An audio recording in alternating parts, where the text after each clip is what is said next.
Assalamualaikum warahmatullahi wabarakatuh. Pada pertemuan kali ini, saya akan membahas mengenai budaya dan lingkungan organisasi. Di dalam bab ini, kita akan mempelajari faktor-faktor yang membatasi kewenangan para seorang manajer dalam melaksanakan pekerjaannya. Nah, faktor-faktor tersebut dapat bersifat internal atau budaya organisasi maupun bersifat eksternal atau lingkungan organisasi. Materi pertama kita akan membahas mengenai budaya organisasi. Nah, seberapa besar sih seorang manajer dapat mempengaruhi kinerja organisasi? Di pandangan yang dominan dalam teori manajemen dan di kalangan masyarakat umum adalah bahwa para manajer bertanggung jawab secara langsung atas keberhasilan atau kegagalan organisasi yang mereka pimpin.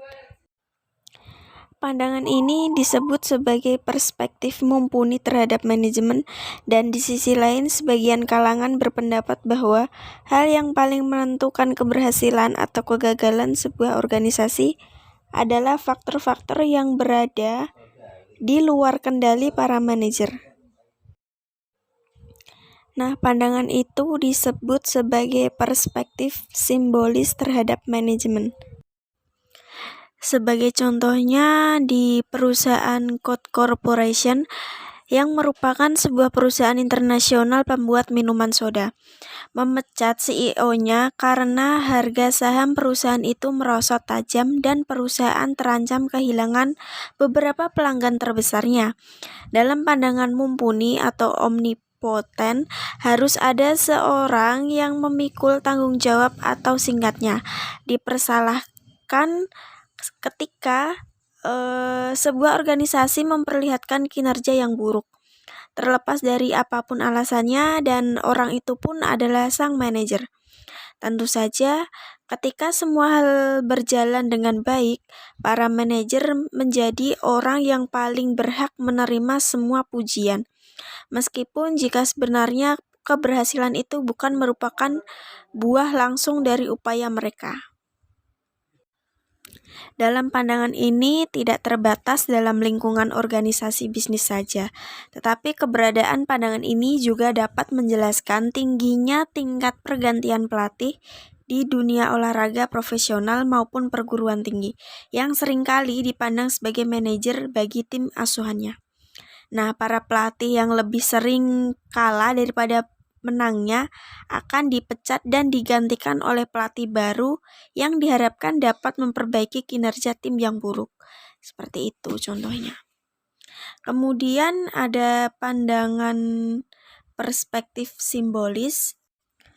Pada pandangan simbolis ini, di mana kemampuan manajer untuk menentukan hasil akhir sangat dipengaruhi dan dibatasi oleh berbagai faktor eksternal. Nah, menurut pandangan ini, sangat tidak beralasan meyakini bahwa kemampuan seorang manajer dapat membawa dampak yang besar terhadap kinerja organisasi. Simbolis sendiri memiliki makna yang didasarkan pada keyakinan bahwa para manajer hanya melambangkan kekuasaan dan kontrol. Mengapa sih? Ya karena mereka menjalankan perencanaan, membuat keputusan, dan menjalankan tugas-tugas pengelolaan lainnya untuk sekedar memahami serta meluruskan berbagai kekacauan atau kebingungan maupun kehancuran dalam dunia kerja mereka. Akan tetapi, peranan yang dimainkan oleh para manajer dalam menentukan keberhasilan atau kegagalan organisasi sangat terbatas. Kemudian, apakah budaya organisasi itu? Definisi mengenai budaya menyiratkan 3 hal, yaitu yang pertama, budaya adalah sebuah persepsi, bukan sesuatu yang dapat disentuh atau dilihat secara fisik, namun pada karyawan menerima dan memahami melalui apa yang mereka alami dalam organisasi tersebut. Yang kedua adalah budaya organisasi bersifat deskriptif, yaitu berkenaan dengan bagaimana para anggota menerima dan mengartikan budaya tersebut, terlepas dari apakah mereka menyukai atau tidak. Yang ketiga adalah budaya sebagai aspek penerimaan dan bersama atau share. Meskipun para individu di dalam organisasi memiliki latar belakang yang berbeda dan bekerja pada jenjang organisasinya juga berbeda, mereka cenderung mengartikan dan mengutarakan budaya organisasi dengan cara yang sama. Inilah aspek penerimaan bersama yang disebutkan sebelumnya.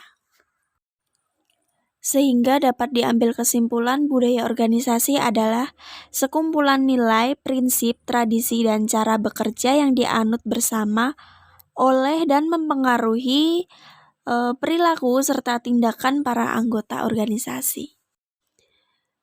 Terdapat 4 isu budaya organisasi. Yang pertama, menciptakan budaya beretika. Budaya organisasi yang paling mungkin menegakkan standar etika yang tinggi di kalangan para anggota organisasi adalah budaya yang memberikan toleransi tinggi terhadap resiko, memberi ruang bagi agresivitas yang rendah atau sedang-sedang saja, dan memberi penekanan yang sama kuat pada hasil maupun proses. Nah, manajemen dalam organisasi dengan budaya semacam ini akan mendukung keberanian mengambil resiko dan berinovasi, tidak akan mendorong maupun terdorong untuk menciptakan iklim persaingan yang berlebihan dan tidak sehat, serta akan mempertimbangkan bagaimana sasaran dicapai selain sasaran apa yang dicapai. Yang kedua ada menciptakan budaya inovatif.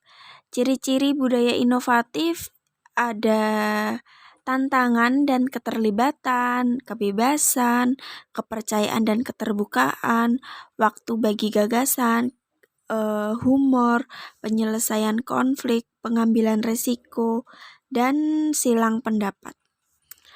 Contohnya di budaya perusahaan Apple komputer yang sangat mendukung keberanian mengambil resiko telah menjadikan perusahaan itu mampu menciptakan produk inovatif seperti iPod dan iPhone yang mengguncang industri serta membawa perusahaan ke posisi teratas dalam daftar 50 perusahaan paling inovatif pada tahun 2007 dan terpilih sebagai perusahaan Amerika paling dikagumi. Di tahun 2008 CEO-nya Steve Jobs yang merupakan katalis bagi budaya berani mengambil resiko dalam perusahaan Apple komputer. Yang ketiga, menciptakan budaya berorientasi pelanggan. Ciri-cirinya ada 5, yaitu tipe karyawannya, tipe lingkungan kerja, pemberdayaan, kejelasan peran, dan keinginan yang tidak pernah padam atau reda untuk memberikan kepuasan dan kesenangan kepada pelanggan. Yang terakhir, menciptakan budaya yang mendukung kebinekaan. Organisasi masa kini dicirikan oleh kebinekaan tenaga kerja, yaitu memperkerjakan orang-orang dengan latar belakang yang heterogen baik ras, etnik, usia, jenis kelamin, maupun karakteristik lainnya. Para manajer harus menilik dan merenungkan dalam-dalam apakah budaya organisasinya benar-benar dapat mengayomi keragaman pandangan ketimbang hanya terpaku pada sebuah gagasan yang homogen saja. Lingkungan. Bab ini yaitu kekuatan yang berpengaruh bagi para manajer dan bagaimana kekuatan tersebut membatasi pilihan manajerial.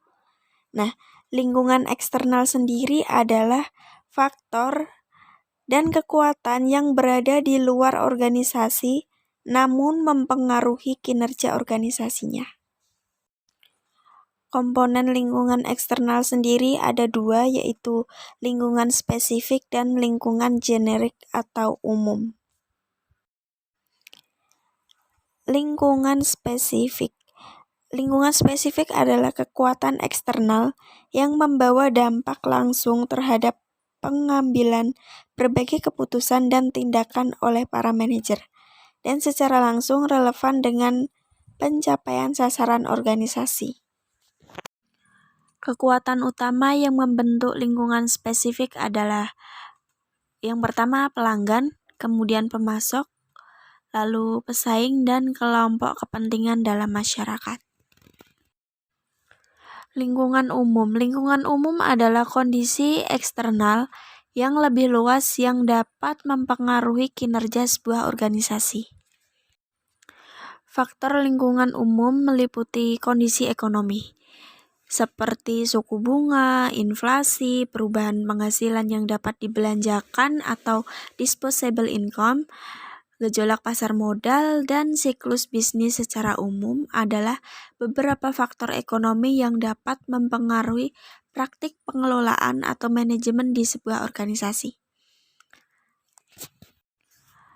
Contohnya itu seperti perusahaan IKEA, di mana ketika penghasilan konsumen jatuh dan apabila konsumen mulai merasa tidak aman dengan pekerjaannya, konsumen tersebut akan menunda pembelian semua barang yang bukan kebutuhan pokok atau mendesak.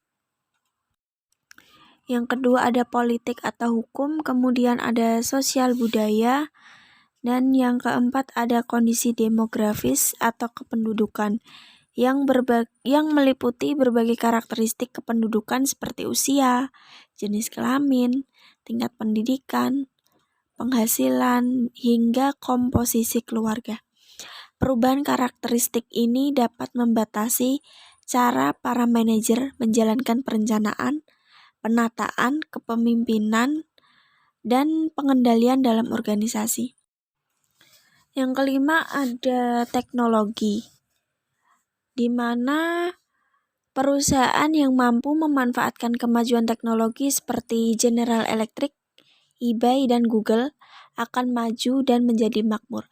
Selain itu, perusahaan retail yang sukses seperti Walmart juga memanfaatkan sistem informasi yang canggih agar dapat mempertahankan tingkat penjualan yang tinggi. Teknologi telah mengubah secara mendasar atau fundamental bagaimana sebuah organisasi ditata dan bagaimana para manajer mengelola. Yang terakhir adalah global secara luas atau kondisi global. Seorang manajer ditantang untuk berhadapan dengan persaingan dan pasar global yang semakin meningkat jumlah dan kualitasnya sebagai bagian dari lingkungan eksternal organisasi ini. Sekian pemaparan materi presentasi hari ini. Apabila ada yang ditanyakan dan perlu didiskusikan, silakan komen di kolom komentar. Terima kasih. Wassalamualaikum warahmatullahi wabarakatuh.